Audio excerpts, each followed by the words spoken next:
Frank went fishing with his dad. He walked away and couldn't find his way back. He went to an old house in the forest when it rained hard to get shelter. He then heard a baby crying.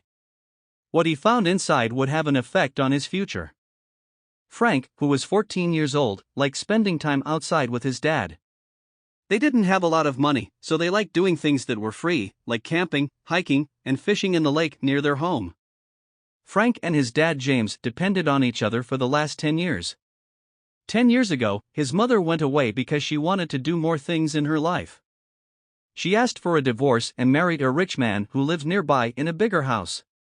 Frank and James lived in a small apartment on the same street. The father and son went fishing on a weekend.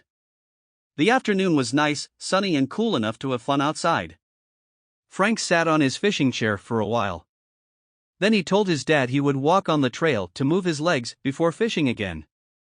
James said yes, because they had walked on this path many times in the past. He was sure that Frank would not lose his way. Frank was walking, but he got distracted and went the wrong way. He later found out that he didn't know the way back. The sun went away and soon it started to rain. It's no surprise that today was very hot. He thought it was going to rain soon, while trying to find the path to the lake. It started raining heavily within a few minutes, and he was only wearing a thin jacket. He saw a very old empty house far away and quickly ran towards it to find shelter. He heard a baby crying when he got near the house. He wanted to check on the baby, so he opened the door. He was surprised to see a woman holding a crying child in her arms while sitting on an old rocking chair. "I am really sorry for entering without being invited. I searched for a place to hide from the rain and I saw a house. I didn't expect someone to be in there," he told the woman hurriedly. The lady showed a happy face to him. "Don't worry, my dear. Please, sit down. My name is Maria and this is my daughter Lindy," she said, pointing to the old wooden chair in front of her. "I am Frank. I was fishing with my dad, but then I decided to walk on a path. I got lost because I went the wrong way," he said. Frank wanted to know what she and the baby were doing in the woods. The house was dirty and it seemed like nobody had lived there for a long time. "Are you staying here?" he asked. He was surprised to see a young child living in a house that was poorly lit by a lamp, and with a bed on the ground covered in torn sheets. The lady said yes by moving her head up and down. Maria said, "I had to run here. I didn't have any other option." She stopped smiling while talking. "My husband made us leave home because he said he couldn't stand the noise. He kicked us out." She said that the baby kept crying and he got tired of it. "Did he not try to find you at all?" Frank asked, feeling shocked. She moved her head from side to side. "My phone is nearby. Nobody has tried to contact me, even when I go to a place where I can get phone service." Maria said that he has left us behind and moved on. "I feel bad that happened," Frank said softly, unsure of how to respond. "It's fine. This house belonged to my grandmother. She liked being outside and fishing just like you do." Maria was happy to have something left by someone and it gave her a home. She liked talking to Frank because he was kind and good-mannered.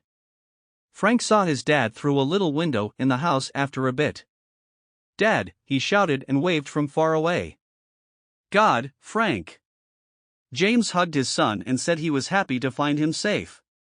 "Hey Dad, there's a lady living in this house with her little baby. We have to bring them to the town. Frank said it's not safe for them to stay here because they don't have enough food and water all the time." James went into the house and was surprised by how pretty the woman looked. He asked how they got to the woods, and Maria repeated what she told Frank a few minutes ago. "I have been selling things I make by sewing to make money." Maria said she would sell her handmade items to tourists at the lake. "You and your baby should go somewhere safer to stay." Frank asked his dad to take them back home so they can live comfortably. "I'm happy that I taught you well, my boy." "Thanks for being so nice," James said happily. "We are unsure if that's what they want.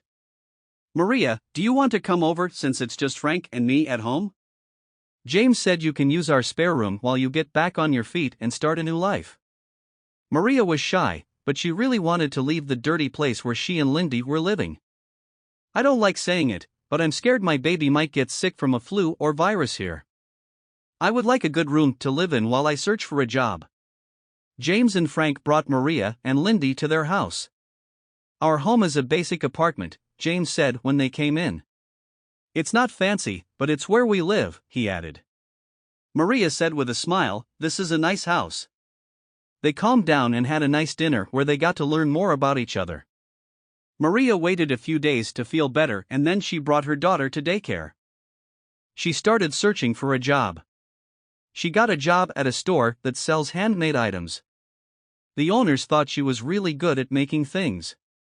Maria began making money and started helping to pay for things at home, like bills and food.